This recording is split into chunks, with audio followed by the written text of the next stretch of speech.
ওই যে হকার সাংবাদিক, এই চট্টগ্রামটা কি লোক তার, চট্টগ্রামটা নিয়ে নিলে তার ইয়েই হয়ে যায়, সেই হয়ে যায়। পরিষ্কার উস্কানি। এই ধরনের অসাংবিধানিক কথাবার্তা বলে আঞ্চলিক শান্তি বিনষ্ট করার অপরাধে ইমিডিয়েটলি তাকে গ্রেপ্তার করে শ্রীঘরে ভরা দরকার ছিল, ঠিক কি ঠিক না?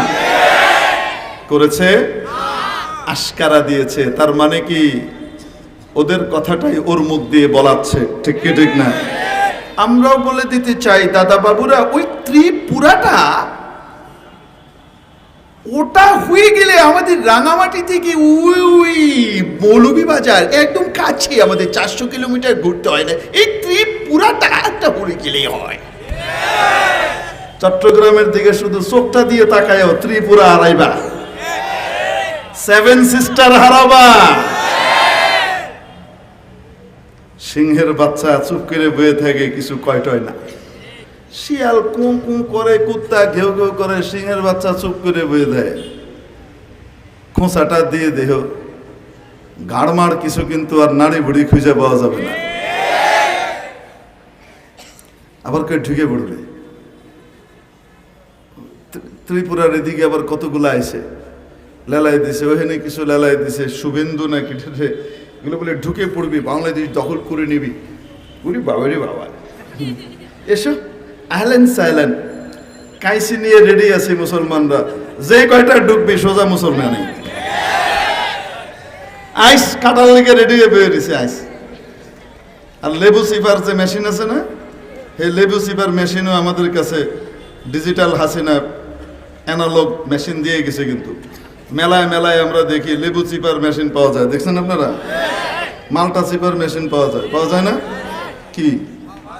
ওই যে একটা পাশ এরম আর একটা পাশ এরম, এরকম 2 ডান্ডা থাকে, এরম করে উঠায়, তারপরে লেবুটারে এরম করে উপর করে দেয়, একটা চাপ মারে, লেবুর পিঠ পেট হয়ে যায় আর পেট পিঠ হয়ে যায়, ঠিক কি ঠিক না? রসটা বেড়ে যায়। আইস বাংলাদেশ দখল করতে বেশি কিছু লাগবে না, আমাদের সবার কাছে মাশাআল্লাহ একটা করে লেবু চিপার মেশিন আছে। কমলার কোয়া 2টা জেনে আছে, ওখানে 2 একটা চাপ দিমু, বাস গালায় ছেড়ে দিন। আইস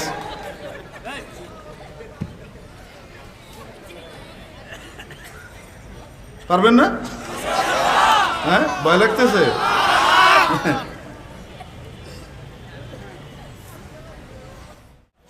তো এরা যদি আমাদেরকে 3 দিক থেকে ঘিরে রাখে, ওনাদের ত্রিপুরাটাকেও কিন্তু আমরা 3 দিক থেকে ঘিরে রাখছি, কি বলেন আপনারা?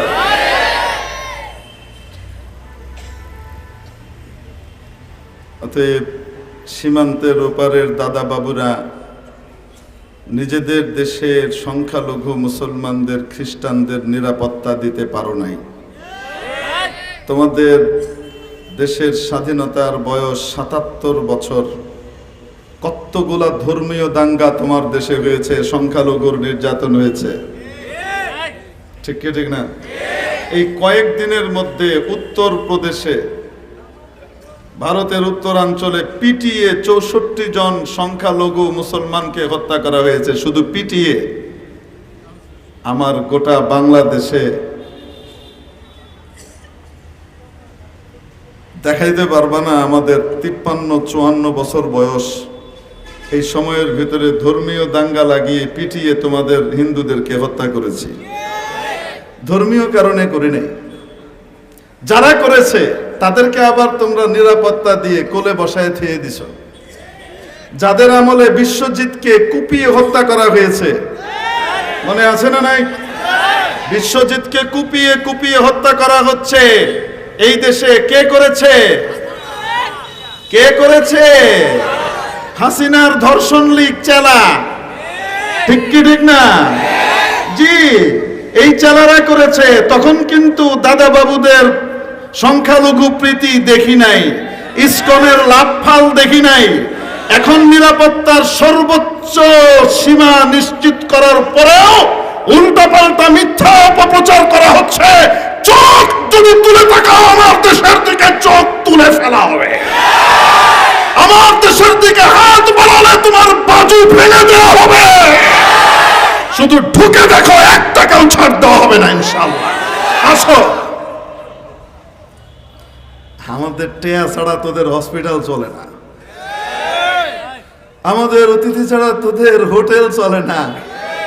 মাখি মারছি, মাখি মারার জন্য মাছিও খুঁজে পাইতেছে না। আলহামদুলিল্লাহ, বেশি দিন লাগবে না যদি দেশপ্রেমের সাথে এইভাবে দৃঢ় হয়ে মজবুত হয়ে সীমান্তের ওপারের লুটেরাদেরকে প্রতিহত করতে পারেন। বেশি দিন লাগবে না, সোনার দেশ ইনশাল্লাহ সোনার দেশই হবে ইনশাআল্লাহ তাআলা। 16টা বছর ধরে ধীরে ধীরে ধীরে ধীরে আমার দেশের অর্থনীতিকে, আমার দেশের খাদ্যের স্বনির্ভরতাকে পঙ্গু করা হয়েছে।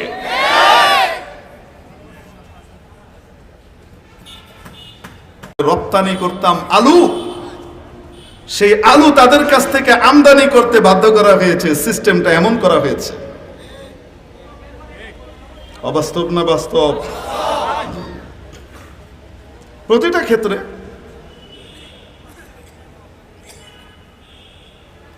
অতএব ওই খাস কাটা স্বাধীনতা এনে দিয়েছি, স্বাধীনতা এনে দিয়েছি, আমাদের স্বার্থে দাও নাই, তোমার নিজের স্বার্থে দিছো। পাকিস্তানের সাথে তোমার গন্ডগোল ছিল, পাকিস্তানকে ভাঙতে পারলে তোমার লাভ, তুমি সেই জন্য আমাদেরকে স্বাধীনতায় সাহায্য করছো। তোমার বাহিনী আসছে কবে, আর আমাদের মুক্তিযোদ্ধারা লড়াই করছে কয় মাস? তুমি তো লাস্টে এসে জুড়ছো, যখন দেখো চারিদিকে বিজয় শুরু হয়ে গেছে, মোটামুটি মাইর খেয়ে ভাগা শুরু হয়েছে, তখন আসছো বিমান বাহিনী নিয়ে একটু করে গুরান দিয়ে করে এসে একটু এনে লাফাল মারছো আর কি। কিন্তু যুদ্ধটা তো রক্তক্ষয়ী সংগ্রামটা তো করেছে আমার দেশের নারী পুরুষ, আমার দেশের বীর জনতা, বিপ্লবী জনতা। ঠিক কি ঠিক না? আজকে দাবি করে স্বাধীনতা নাকি তারাই আমাদেরকে এনে দিছে, আমাদের নাকি কোনো অবদানই নাই, আমাদের নাকি কিছুই নাই, সব নাকি তারাই করে দিছে। আপনারা কি একমত নাকি এটার সাথে? ওই যে গীত গাওয়া শুরু করছে, স্বাধীনতা এনে দিছে এনে দিছে, আর লইতাছে লইতাছে লইতাছে, খালি লয় আর লয়। অবস্থাটা কেমন জানেন? দুই দোস্তের মধ্যে কথা হইতেছে, বুঝছেন? এখন এক দোস্ত আরেকজনরে কয়, দোস্ত তোর টাকা মানে আমার টাকা, আমার টাকা মানে আমার টাকা, বুঝছি তো? কি কয়? তোর টাকা মানে আমার টাকা মানে? এরকম বন্ধুত্ব আমাদের সাথে ইন্ডিয়া রয়ে রয়েছে। হ্যাঁ, আমাদেরকে কি মনে করে? আমগো টাকাও মানে হ্যার টাকা, হ্যার টাকাও মানে হ্যার টাকা। এই বন্ধুত্বের শিকল দিয়ে আমাদেরকে বাঁধছে। সহজে এই জিনিস না বুঝলে ফ্যাঁস আছে, যেগুলাকে দেখবেন এর বিপরীতে কথা বলে বুঝতে পারবেন এগুলা সবগুলা দেশদ্রোহী ভারতীয় রাজাকার। আমার এই দেশে কোন পাকিস্তানি হানাদার রাজাকার কেউ আমরা সহ্য করি নাই, কোন ইন্ডিয়ান ভারতীয় রাজাকার কেউ সহ্য করব না।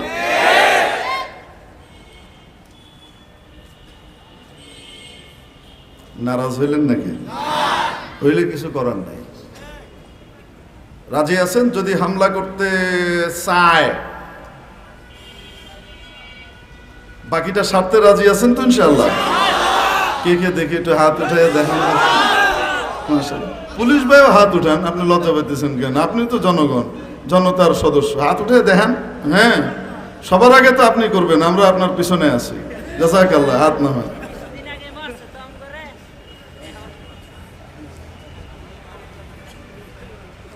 আমরা সবাই ভাই ভাই, কি বলেন আপনারা?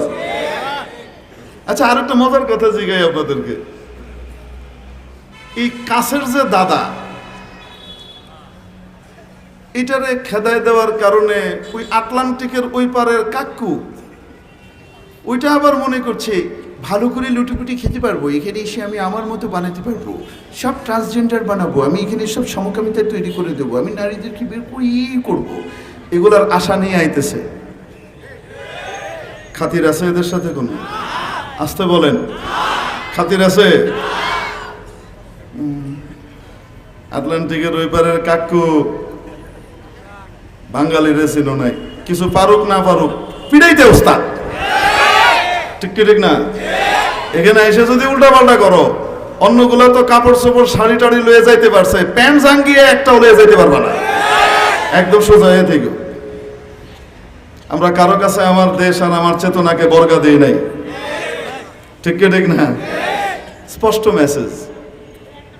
আমাদের কথা তিতা লাগতেই পারে কারো কাছে, কিন্তু যার কাছেই তিতা লাগুক না কেন, আমাদের দেশপ্রেমের ব্যাপারে, আমাদের কৃষ্টি কালচারের ব্যাপারে, আমাদের ধর্মীয় মূল্যবোধের ব্যাপারে কারো কোনো ছাড় ইনশাআল্লাহ তাআলা। আল্লাহ নবী সাল্লাল্লাহু আলাইহি ওয়াসাল্লাম হাদিস শরীফে বলেন, মান লাম ইয়াগজু, যে লড়াই করলো না, সুযোগ আসার পরেও লড়াই করলো না, ওয়ালাম ইউহাদ্দিস নাফসাহু বিহি, লড়াইয়ের সুযোগ আসার, এখনো বাংলাদেশে লড়াইয়ের সুযোগ আসে নাই, এটা মাথায় রেখেন। এখনো যুদ্ধের অবস্থা কি হয় নাই, যে কেউ ডাক দিলে দৌড় মারেন না, এমুক অমুক ডাক দিল আর দৌড় দিয়ে জিহাদে শরীক হয়ে গেলেন, তা না। যতক্ষণ পর্যন্ত এদেশের বোদ্ধা মহল, হক্কানি আলেম ওলামা ফকিহ উম্মা ডাক না দিবেন, ততক্ষণ যার তার পিছনে দৌড় মারলে কিন্তু গর্তে পড়বেন। বুঝে শুনে যান, বুঝতে পেরেছেন? হ্যাঁ, যুদ্ধের পরিবেশ আর সুযোগ পাওয়ার পরেও যুদ্ধ করার ব্যাপারে, আল্লাহর দ্বীনের জন্য লড়াই করার ব্যাপারে মনে মনে সে কথাও বলে না, মনের সাথেও কথা বলে না, তার ইচ্ছাও হয় না। নবীজি বলেন, মৃত্যুবরণ যদি এই অবস্থায় করে, মুনাফিকের অংশের উপরে করলো, হাফ মুনাফিক হয়ে দুনিয়া থেকে গেল। মেরে মুহতারাম দোস্ত, আজিজ ও বুজুর্গ, নবীজি ইরশাদ করেছেন, আল মুসলিমু কাজাসাদিন ওয়াহিদ, আল মুসলিমুনা কাজাসাদিন ওয়াহিদ, ইযা ইশতাকাত আইনুহু ইশতাকা কুল্লুহু ওয়া ইযা ইশতাকা বা'দুহু ইশতাকা কুল্লুহু। গোটা পৃথিবীর সমস্ত মুসলমান এক শরীরের মতো। কিসের মতো? আস্তে বলেন, কিসের মতো? একটা শরীরের মতো। কোনো মানুষের যদি চোখে ব্যথা হয়, চোখে কষ্ট হয়, গোটা শরীর অস্থির পরেশান হয়ে যায় সমস্যা দূর করবার জন্য।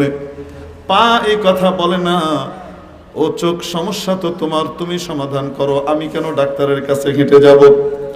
মুখ এই কথা বলে না, চোখ সমস্যা তোমার, তুমি বলো, আমি কেন তোমার পক্ষ থেকে বলবো, বলে নাকি? সমস্যা চোখের, মুখ বলে, পা হাঁটে, হাত পকেট থেকে টাকা বের করে ওষুধ কেনার কাজে ব্যবহার করে, ঠিক কি ঠিক না? গোটা শরীর অস্থির হয়ে যায় চোখের সমস্যা দূর করার জন্য। কারো যদি মাথায় সমস্যা হয়, মাথায় ব্যথা হয়, গোটা শরীর অস্থির হয়ে যায় মাথার ব্যথা দূর করার জন্যে। কেন? মাথা শরীরের এক শরীরের অংশ, চোখের কারণে গোটা শরীর অস্থির হয়ে যায়। কারণ কেন? চোখটা গোটা শরীরের অংশ, তাই অন্যরা অস্থির হয়, পেরেশান হয়। নবীজি সাল্লাল্লাহু আলাইহি ওয়াসাল্লাম উদাহরণ দিয়ে বুঝালেন, গোটা পৃথিবীর সমস্ত মুসলমান যেখানেই থাক না কেন, আমেরিকার হোক, ব্রিটেনের হোক, জার্মানির হোক, ফ্রান্সের হোক, চায়নার হোক, ইন্দোনেশিয়ার হোক, মালয়েশিয়ার হোক, ইন্ডিয়ার হোক, কাশ্মীরের হোক, পাকিস্তানের হোক, বাংলাদেশের হোক, অস্ট্রেলিয়ার হোক, ফিজি আইল্যান্ডের হোক, নাইজেরিয়ার হোক, কেনিয়ার হোক, সাউথ আফ্রিকার হোক, যেখানকারই হোক না কেন, ফিলিস্তিনের হোক, সিরিয়ার হোক, গোটা পৃথিবীর মুসলমান মিলে লাইক এ বডি, একটা শরীরের মতো। ফিলিস্তিনের মুসলমানের যদি কষ্ট হয়, তারা যদি বিপদে থাকে, বাংলার মুসলমান নিশ্চিন্তে বসে থাকতে পারে না। সিরিয়ার মুসলমান যদি বিপদে থাকে, ইসরায়েল দ্বারা আক্রান্ত হয়, বাংলাদেশের মুসলমান স্থির হয়ে বসে থাকতে পারে না। বাংলাদেশের মুসলমানের হৃদয়ের মধ্যে ঝড় চলতে থাকে, কিভাবে সমস্যার সমাধান করা যায়, ঠিক কি ঠিক না? আমাদের পক্ষে সরাসরি গিয়ে লড়াই করা সম্ভব নয়, কিন্তু শত্রুকে দুর্বল করার ক্ষমতা আমার আপনার আছে।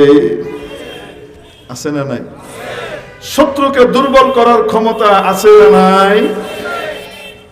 বলবো নাকি কিভাবে দুর্বল করতে হয়? বলবো? বুখারী শরীফে একটা হাদিস আছে কিতাবুল মাগাজিতে। একবার হযরত মুহাম্মদ ইবনে মাসলামা রাদিয়াল্লাহু তাআলা আনহুর নেতৃত্বে রাসূলুল্লাহ সাল্লাল্লাহু আলাইহি সাল্লাম নজদের দিকে, ইরাকের দিকে, একটা বর্তমানে রিয়াদ যেদিকে, মদিনা থেকে রিয়াদের দিকে একটা জামাত পাঠাইলেন একটা দলকে কাবু করার জন্য। ওরা খুব উৎপাত করতেছিল। তো ওখানে যাওয়ার পরে লড়াই হলো। লড়াইয়ের ভিতরে সব পালিয়ে গেল, কিন্তু কবিলা বনু হানিফার যে সর্দার সুমামা ইবনে উসাল অত্যন্ত বাহাদুর মানুষ ছিলেন। উনি পিঠ টান দিয়ে পালালেন না, উনি ধরা পড়লেন মুসলমানদের হাতে। আনা হলো মদিনায়। নবীজি সাল্লাল্লাহু আলাইহি সাল্লাম বললেন তাকে মসজিদের একটা খুঁটির সাথে বেঁধে রাখো। বনু হানিফার সর্দার ছিলেন উনি, ইয়ামামার থেকে। ইয়ামামার অঞ্চল, ইয়ামামা রিয়াদ থেকে একটু এদিকে মক্কার দিকে আসতে। তো ওখানে রাসূলুল্লাহ সাল্লাল্লাহু আলাইহি ওয়াসাল্লাম বলেন বেঁধে রাখো। বেঁধে রাখা হয়েছে। নবীজি বের হলেন, জিজ্ঞেস করলেন মা ইনদাকা ইয়া সুমামা, এই মা তাযুন্নু বি, সুমামা তোমার কি ধারণা, আমি তোমার ব্যাপারে কি করতে পারি, তোমার কি ধারণা বলো। সুমামা বললেন ইনদি খায়র, আমি তো আপনার ব্যাপারে ভালো ধারণাই করি। ইন তাকতুলনি তাকতুল যা দামিন, যদি আপনি আমাকে হত্যা করেন তাহলে এটা ইনসাফি হবে, কারণ আমিও আপনার বহু মানুষকে হত্যা করেছি, প্রাণের বিনিময়ে প্রাণ। অতএব আপনি আমাকে, আমিও যেহেতু হত্যাকারী, আপনাদের লোক মেরেছি, আপনি আমাকে মারতে পারেন, এটা ইনসাফ। ওয়া ইন তুনইম আলা শাকির, আর যদি আপনি আমার উপরে অনুগ্রহ করে ছেড়ে দেন তাহলে আপনি আমাকে কৃতজ্ঞ পাবেন।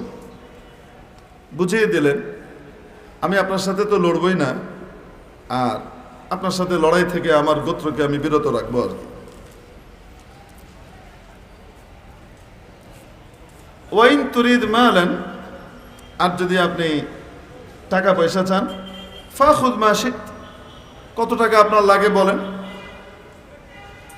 আমি অত্যন্ত ধনী, আমার কবিলা, আমার গোত্র অনেক ধনী, যত টাকা লাগে তারা দিয়ে আমাকে মুক্তিপণ দিয়ে ছুটায় নিয়ে যাবে।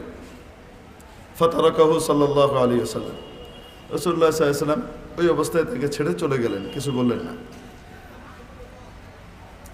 একদিন পার হলো, দ্বিতীয় দিন। এই একদিনে হযরত সুমামা মুসলমানদের আচার আচরণ দেখছে, সাহাবীদের আচার আচরণ দেখছে, যে তাদের কত অভাব। সেই অভাব সত্ত্বেও আমি তাদের বন্দী, আমার খাবারের দিকে তাদের কোনো অনীহা নাই। তারা আমার খাবারের দিকে আগে লক্ষ্য রাখে, বন্দির হক আগে আদায় করে, তারপরে নিজেরা খায়। কত ভালো ব্যবহার করে। এতদিন শুনছি এরা সন্ত্রাসী, এতদিন শুনেছি এরা জঙ্গি, এতদিন শুনেছি এরা পৃথিবীতে ফাসাদ সৃষ্টি করতে চায়। এখন দেখি এদের আচার আচরণ অত্যন্ত ভালো, পরস্পরে এরা কত ভদ্র, কত সভ্য। কয়দিন পার হয়েছে, নবীজি এসে আবার জিজ্ঞেস করলেন মা ইনদাকা ইয়া সুমামা, সুমামা কি মতামত, কি করতে পারি তোমার ব্যাপারে বলো। তিনি বললেন ইনদি খায়র ওয়া মা কুলতু, আর যা বলেছি তা তো আপনি গতকাল শুনেছেনই, তবে আজকে একটা কথা কম বললেন। ওই যে আপনি যদি মারেন তাহলে একজন হত্যাকারীকেই মেরেছেন, এটা আর বললেন না। পরেরটা বললেন ইন তুনইম আলা শাকির, আপনি যদি আমার উপর অনুগ্রহ করেন। সুমামার এই একদিনে বিশ্বাস জন্মেছে মুহাম্মদ রক্ত পিপাসু না, মুহাম্মদ প্রতিশোধ পরায়ণ না, একান্ত বাধ্য হয়ে মুহাম্মদ কৃপান, তলোয়ার, অস্ত্র হাতে তুলে নেয়, না হলে নেয় না। মুহাম্মদের হাতে অস্ত্র মানেও শান্তি। একদিনেই তার অনুভব হয়েছে, এজন্য আর আজকে বলছেন না যে আপনি যদি হত্যা করেন তো একজন হত্যাকারীকেই হত্যা করেছেন বা করবেন। উল্টো বলছেন যদি আপনি আমার উপর দয়া করেন, অনুগ্রহ করেন, তাহলে আপনি একজন কৃতজ্ঞ মানুষের উপরেই অনুগ্রহ করবেন। তৃতীয় দিন আবার নবীজি আসলেন, জিজ্ঞেস করলেন সুমামা কি খবর। আবার সেই একই কথা ওড়ালেন। রাসূলুল্লাহ সাল্লাল্লাহু আলাইহি ওয়াসাল্লাম বললেন, সুমামার বাঁধন খুলে দাও। সুমামার বাঁধন কি করে দাও? খুলে দাও, ছেড়ে দাও। সুমামা এখান থেকে উঠলেন, মসজিদে নববী থেকে বের হলেন, নিকটের এক বাগানে গেলেন, সেখানে ভালো কুয়া ছিল, সেই কুয়াতে গোসল করলেন। ওখান থেকে এসে মসজিদে ঢুকলেন, ঢুকে ঘোষণা দিলেন, আশহাদু আল্লা ইলাহা ইল্লাল্লাহ ওয়া আশহাদু আন্না মুহাম্মাদান আবদুহু ওয়া রাসূলুহু। ঘোষণা দিয়ে তারপরে সে রাসূল সাল্লাল্লাহু আলাইহি সাল্লামকে বললেন, ইয়া মুহাম্মদ, মা কানা আলা ওয়াজহিল আরদি ওয়াজহুন আবগাদা ইলাইয়া মিন ওয়াজহিক। ইয়া মুহাম্মদ, এই পৃথিবীতে যত চেহারা ছিল, যত মুখ ছিল, সবচেয়ে ঘৃণিত নিকৃষ্ট মুখ ছিল আপনারটা আমার কাছে। লাকাদ আসবাহা ওয়াজহুকা আহাব্বাল ওয়ুজুহি ইলাইয়া। আর আজকে পৃথিবীতে যত মুখ আছে তার ভিতরে সবচেয়ে প্রিয় মুখ আপনারটা আমার কাছে। ওয়াল্লাহি মা কানা মিন দীনিন আবগাদা ইলাইয়া মিন দীনিক মিন দীনিন আলা ওয়াজহিল আরদি আবগাদা ইলাইয়া মিন দীনিক। পৃথিবীতে যত ধর্ম ছিল তার ভিতরে সবচেয়ে নিকৃষ্ট ঘৃণিত ধর্ম ছিল আপনারটা আমার কাছে। লাকাদ আসবাহা দীনুকা আহাব্বা দীনি ইলাইয়া। আর আজকে গোটা পৃথিবীর মধ্যে সবচেয়ে প্রিয় ধর্ম আর দিন আপনারটা আমার কাছে। মা কানা আলা ওয়াজহিল আরদি মিন বালাদিন আবগাদা ইলাইয়া মিন বালাদিক। পৃথিবীতে যত দেশ ছিল, যত নগর ছিল, তার মধ্যে সবচেয়ে ঘৃণিত নিকৃষ্ট নগর আমার কাছে, দেশ ছিল আপনারটা। আর আজকে আপনার দেশের চেয়ে প্রিয় দেশ আমার কাছে আর দ্বিতীয়টা নাই। রাসূলুল্লাহ সাল্লাল্লাহু আলাইহি ওয়াসাল্লামের কাছ থেকে অনুমতি নিয়ে উনি গেলেন মক্কা শরীফ উমরা করতে। উমরা করলেন। সুমামার ইসলামের খবর ওদের কাছে পৌঁছে গেল। কেউ বলল, সবাউতা, তুমি তো নষ্ট হয়ে গেছো, তোমার চেতনা নষ্ট হয়ে গেছে। কি বলছে? তোমার চেতনা নষ্ট হয়ে গেছে, সবাউতা, তুমি পৌঁছে গেছো। উনি উত্তর দিলেন, বাল আসলামতু মা মুহাম্মাদিন সাল্লাল্লাহু আলাইহি ওয়াসাল্লাম, বরং আমি মুহাম্মদ সাল্লাল্লাহু আলাইহি সাল্লামের দলে যোগ দিয়ে সত্যিকারের মুসলমান আর ভালো মানুষ হয়েছে, সত্যিকারের চেতনাধারী হয়েছে। মক্কাবাসীর খাদ্য দ্রব্যের প্রয়োজন পুরা হতো বাহির থেকে। মক্কার লোকজন কৃষক ছিল না, সারা দুনিয়া থেকে খাবার দাবার ওইখানে আসতো, তারা খেত ইব্রাহিম আলাইহিস সালামের দোয়ার বরকতে। তাদের খাদ্যের চাহিদার বিরাট অংশ পুরা হতো ইয়ামামা থেকে। হযরত সুমামা ইবনে উসাল যে এলাকা, সেখান থেকে আসতো। হযরত সুমামা দেখলেন, ষষ্ঠ হিজরির কথা এটা, ষষ্ঠ হিজরির মুহররম মাসের 10 তারিখে রাসূল সাল্লাল্লাহু আলাইহি সাল্লাম এক দল পাঠিয়েছিলেন। সেই দলের হাতে সুমামা গ্রেফতার হয়েছিল, তারপরে মুসলমান হয়েছেন, এসেছেন মক্কায়। তখনও পর্যন্ত হুদাইবিয়ার সন্ধি হয় নাই। কাফেররা মুসলমানদেরকে কষ্ট দিয়েই যাচ্ছে, মক্কার মুশরিকরা। হযরত সুমামা ওখানে দাঁড়িয়ে ঘোষণা করলেন, আচ্ছা, আমার ওখান থেকে খাউন দাউন আয় আর খায়া দায়া মোটা তাজা হয়ে আমার রসুলের উপরে আক্রমণ করো না, মুসলমানদের উপরে আক্রমণ করো। তোমাদের ব্যাপারে খাদ্য বয়কট করা হলো। ঘোষণা করলেন, লা ইয়াতিকুম হাব্বাতু হানতাতিন মিনাল ইয়ামামা হাত্তা ইয়াদানা ফিহা নবী সাল্লাল্লাহু আলাইহি ওয়াসাল্লাম। নবীজির অনুমতি ছাড়া আজ থেকে ইয়ামামা থেকে একটা গমের দানাও তোমার মক্কায় আসতে দেওয়া হবে না। বয়কট। কি করা হলো? বয়কট করা হলো। এখন বলেন, বয়কট নবীজির সুন্নত কিনা? আসতে বলেন। যে যেই ভাষা বোঝে, আমরা বাংলাদেশিরা ফিলিস্তিনিদের কাঁধে কাঁধ মিলিয়ে ইসরায়েলের বিরুদ্ধে যুদ্ধ করতে পারবো না। আন্তর্জাতিক কিছু রীতিনীতি, কিছু বিধি নিষেধ ইত্যাদির কিছু ব্যবস্থা আছে, যার কারণে পারা যাবে না, ঠিক কিনা? করতে গেলে হিতে বিপরীত হওয়ার আশঙ্কা বেশি।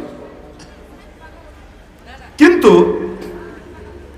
শত্রুর কোমর অর্থনৈতিক শক্তি ভেঙে দেবার জন্য আমরা কিন্তু পদক্ষেপ গ্রহণ করতে পারি। যে অর্থনৈতিক শক্তির জোরে তারা অস্ত্র নির্মাণ করে, অস্ত্র কেনে আর মুসলমানদেরকে হত্যা করে, তাদের সেই অর্থনৈতিক শক্তির গোড়ায় আমরা কুঠারাঘাত করতে পারি। বলবো নাকি কিভাবে? ইসরায়েল নামক রাষ্ট্রটা গঠন হওয়ার আরো প্রায় ১৫০ বছর আগ থেকে ইহুদিদের পরিকল্পনা চলছে এই ধরনের একটা রাষ্ট্র তারা তৈরি করবে। এটার নিমিত্তে ইসরায়েল রাষ্ট্র তো তৈরি হয়েছে 1947-এ গিয়ে, তারও প্রায় ১০০ বছর আগে তারা পরিকল্পনা করেছে অর্থনৈতিক শক্তিতে বলিয়ান হতে না পারলে, জোরদার হতে না পারলে অস্ত্রও কেনা যাবে না, পৃথিবীর পরাশক্তিগুলাকে নিজের কবজায় আনাও যাবে না। এজন্য গোটা পৃথিবী থেকে অর্থ সঞ্চয় করতে হবে।